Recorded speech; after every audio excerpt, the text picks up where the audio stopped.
Assalomu alaykum YouTube tomoshabinlari. Biz anchadan beri murojaat qilmaganimizning sababi bor edi. Mana yana murojaat qilishimiz zarur bo'ldik, majbur bo'ldik. Nega deganda bizning endi murojaatimiz yana shu prezidentimiz Shavkat Mirziyoyevga. Biz 3 oydan beri murojaat qilmay qo'yganimizning foizi mana O'zbekiston Respublikasi Bosh prokuraturasi Nig'matilla Yo'ldoshev sizga murojaatimiz yana endi baribir bosimni o'zingiz berib o'tiribsiz. Nimaga deganda biz generalniy prokuraturani oldiga borganda bizani ichkariga olib kirib Sanjar degan ism 16-otdelniy bo'lim boshlig'iman dedi. O'sha paytda u aytdi, endi dedi bizlar dedi qonuniy dedi Karimov G'ayratning ishini ko'rib hal qilib beramiz endi. Bizga Nig'matilla Yo'ldoshevni o'zi asosan o'zi topshiriq berdi, o'zini zimmasiga oldi, o'zini qaramog'iga oldi. Qonuniy ko'rib, qonuniy baho beramiz deb bizga va'da bergandi. Mana 3 oy bo'ldi. 3 oy biz kutib o'tirdik, majbur bo'ldik. Mana hozirgi kunda Nig'matilla Yo'ldoshev endi hozir sizdan gapiravering. 3 oyda berib turgan men bu javob xatiga qarang endi. Sizdan iltimos, o'zingiz bir yaxshilab tushuning buni. Men unchalik tushunmadim. Bilmadim o'qimaganligimmi? Sizning himoyangiz ostidagi G'ayrat Karimovga oid jinoyat ishi bo'yicha qabul qilingan sud qarorlaridan norozi bo'lib yo'llagan murojaatingiz jinoyat ishi hujjatlari bilan ko'rib chiqildi dedi. Men shu yerda izoh berib o'taman. Biz sud qarorlaridan norozi bo'lib Bosh prokuraturaga murojaat qilib turganimiz yo'q. Biz Yashnobod tergovchisini noqonuniy qaror qabul qilganiga biz murojaat qildik. Biz sudning aloqasi yo'q, biz sudni berganimiz yo'q u yerga.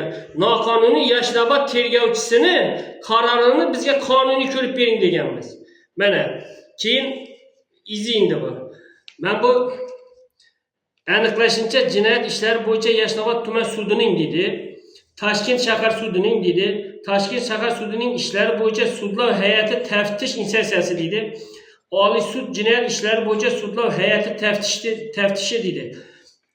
Biz buni so'ramadik. Biz qayerda sud bo'ldi, qayerda sud bo'lmayapti deganimiz yo'q. Faqat men bu BT Samuqov boshqarma boshlig'ingiz men nima deb qo'ydi? Buni ko'chirgan. Qayerda sud bo'lganini ko'chirib qo'ydi. Bu aniqlashincha dedi, Yashnobod tumanida sud bo'lgan dedi, Toshkent shaharda sud bo'lgan dedi, Toshkent shahar jinoyat ishlari bo'yicha dedi, sudlar hay'ati taftishida ish bo'lgan dedi. Biz qayerda sud bo'lgan undan, biz undan nima qilish kerakligini so'rab turganimiz yo'q. Yashnobod tergovchisini chiqargan hukmini, qarorini bekor qilib bering dedik. Bir guruh shaxs deyapti, o'zi aytayapti. Ikki ko'zni ko'r bo'lib oqib tishga Xudoyim Xudodan topqaymi? BT Samuqov deganingiz.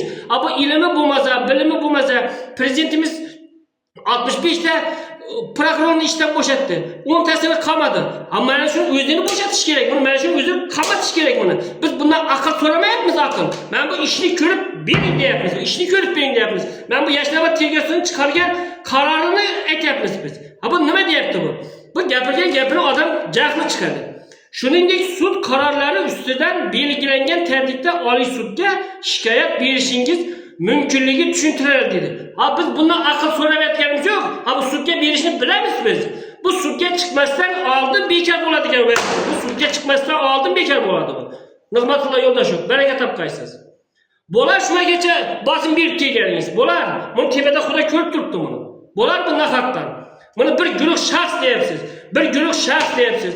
Buni yonidagi sheriklar qarang. Qachon topiladi bu? Bu Yashnobod tergovchisiga qachon bir chora ko'rasiz bunga? Qachon? Aziz Toshpo'latov, siz bemalol o'tiravering. Mana har yig'ilishda prezidentimiz sizdan norozi. Aynan sizdan, ichki ishlardan norozi. Har ham nimaga qalbga sololmayapman deyapti sizlar. Ayniqsa siz o'tiring. Men bu Ilhom Tursunov qo'lasida Yashnobod tergovchisingiz mazza qilib yuribdi. Mana korrupsiya mashina deyapti. Bular sherik, hammasi bir sherik bo'lib, men bu sudga ham bosim berib, haligacha shunaqa qilib o'tiribdi bular. Bular sherik bular. Mana korrupsiya mashina deyapti. Mana Nig'matilla Yo'ldoshev sizni qo'l ostingizdagi BT Samukov degan boshqarma boshlig'imiz javob berib turibdi bu. Nima qil? Bu diyalarni olib ham ko'rgan emas, bu baraka topgaysiz olib ham. Ammo o'zingiz bir chora ko'ring. Bu ko'zing ko'r bo'ldimi da nima yozib qo'ysa bunlarda? Qayerda sud bo'lganligini bizga aytyapti. Bundan bizga qayerda sud bo'lganini so'rayotganimiz yo'q. Bu diyalarni tekshirib berib, Yashnobod tergovchisini ko'zi ko'rmagan, ikki ko'zi ko'rmaganligi sabab ina buni 165 ni qo'yib qo'yibdi. Bir guruh shaxs deyapti. Bir to'da bo'lib oldindan til biriktirib ish qilgan deyapti bu oldindan. Bu qayerda bu? Mana sheriklari qani? Sheriklari bilan pulni o'zlari bo'lashgan buni. Men bu Yashnobod tergovchisi, ichki ishlardagilar, bosh prokuraturadagilar bular pulni o'zlari sherik bilan birga yegan bu pulni. Buni yanida ekanmi yanidagi sheriklari qani buni? Qachon topadi buni? Qachon? Oy, baraka topqaysiz. Men prezidentimiz endi korrupsiyani yo'qotaman deb endi ayting. Bosh prokuraturada hammani bo'shatdi. Bosh prokuraturada hamma bo'shasa ham korrupsiya ildizi shu prokuraturada qolib ketdi, ketmadi. Shu yerda qolib ketdi. Nega deganda har bugungacha hech bir nimaga chora ko'rmadi. Na ichki ishlarga, na prokuraturadagilarga. Buni berib turgan gapiga qarang, javob xatiga qarang. Shuningdek, yaqinlabki, mana ertaga aldaning deb o'tmang. Shuningdek, sud qarorlarini ustidan belgilangan tartibda Oliy sudga shikoyat berishingiz mumkinligi tushuntirildi dedi. Men sizdan aql bering menga. Men nima qilay endi? Ya osilib o'laymi deb so'rayotganim yo'q. O'zim bilaman sudga berishni. Siz aytishingiz shart emas. Men sizga aytyapman. Men bu duyalarni bekor qilib bering. Yashnobod tergovchisining ko'zi görmegen, yani ikkisi görmegen bunu pensiyaga chiqarish kerak. Görmeganligi sabab 165 ni qo'yib qo'yibdi bu. 165. Buni o'zi sherik, prokuratурadagilar sherik, ichki ishlardagilar sherik bular. Bir guruh bular. O'zlari bir guruh shaxslar buni. Baraka topqaysiz. Sizdan iltimos, prezidentimiz bularga bir qonuniy chora ko'rib berib, bizga bir amaliy yordam bering. Nega deganda hozir men aytib o'tdim. Men bu prokurorimizni ham berib turgan javob xati. Biz bundan umuman norozimiz endi. Biz umuman norozimiz. Assalomu alaykum prezidentimiz. Bizlar akamizni haqda qabul qo'yishdilar. Bizlarga amaliy yordam bering, iltimos sizdan.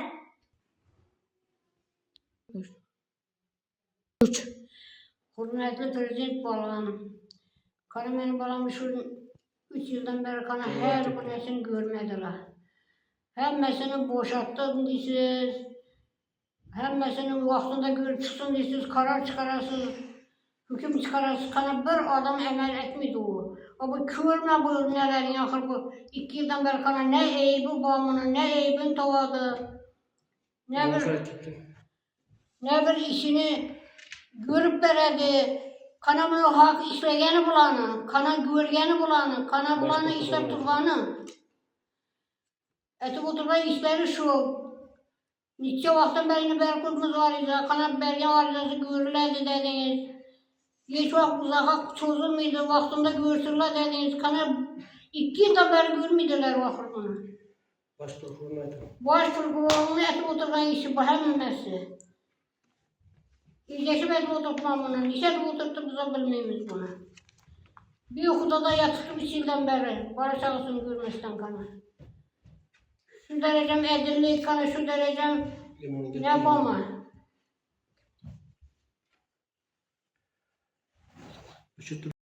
Baş prokurorunun belki olan nesi bu kana. Bunu ne olacak düşürüş gerek. Ne olacak belki koyduk kana bunu. Ne işimiz getirgen, hiç etken işi yok bunun. Niye aytamız bunu, niye soruyoruz şimdi bunu?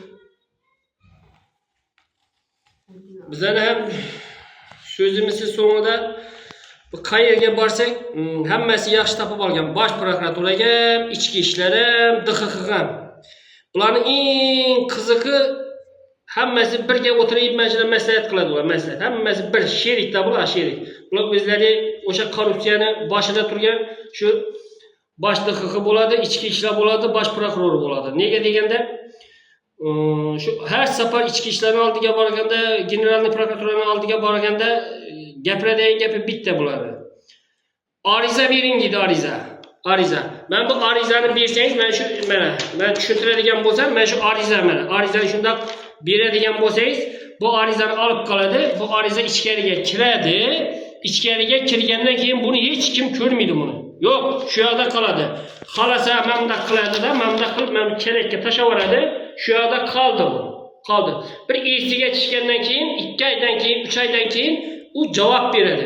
U javob berganda ham kompyuterda og'ziga kelganda mana ko'chirib berib qo'yibdi mana. Og'ziga kelgan deganimda mana. Shuningdek, sud qarorlari ustidan belgilangan tartibda Oliy sudga shikoyat berishingiz mumkinligini tushuntiraman dedi. Ha, menga nimaga tushuntirasan? Xodimingga tushuntir, baraka topqaysan. Menga tushuntirma. Xodimingga tushuntir, buni tekshirish kerak dedi. Baraka topqaysiz. Prezidentimiz sizdan iltimos. Buni bir o'zingiz qonuniy bir bularga bir nima bir ishchi guruh tuzib o'zingiz bir tekshirib bizga qonuniy amaliy bir yordam bermasangiz, bular korrupsiyani ham yo'qotmaydi. Xalqni boshiga tushgan bir qurt bilan xalqni xonavayron qildi. Mana ko'rib turibsiz, o'zingiz aytdingiz. YouTube'da 10 tasi yoritilib turgan bo'lsa 9 tasi to'g'ri deyapsiz. Uni siz yaxshilab ko'rsangiz, haqiqatan to'g'ri gapirdingiz. 10 tasi ham to'g'ri, 10 tasi ham. Bular o'shaning uchun blogerlarni qamayapti. Chiqarmasin deb blogerlarni qamayapti. Biz nimaga deganda, men bu prokurorning berib turgan javob xati juda bir odamga o'qib beradigan emas buni. Buni kuladi buni. Kim eshitsa kuladi buni. Ilmi yo'qligini ham biladi buni, prokurorning bilimi yo'qligini ham biladi buni. Bu sudga murojaat qiling dedi. Men qayerga murojaat qilishni o'zim bilaman. Men o'zim bilaman buni. Men sizdan sudga murojaat qilaymi, ichki ishlarga murojaat qilaymi deb deyotganim yo'q meni. Men bergan arizam sizga Yashnobod tergovchisini chiqargan hukmini, qarorini bekor qilib bering deganman men sizga. 165-moddani to'p bersin deyman. Yonidagi sheriklarni qachon topasiz buni? Qachon topasiz sheriklarni? Baraka topmaysiz. 3 yildan beri topilmay eng og'ir jinoyat qilganlar 2 kunda topilib turibdi. O sheriklarni men to'p beraman, meni yonimga keling, siz qayerda yashayotganini aytib beraman sizga, to'g'rilayotgan bo'lsangiz. Bu jinoyatni sizlar bu korrupsiyani boshida prezident mana aytdim, mana shular turibdi. Mana shular to'g'ri ishlamasa korrupsiya yo'qolmaydi. Sizdan iltimos bizga bir amaliy yordam bering.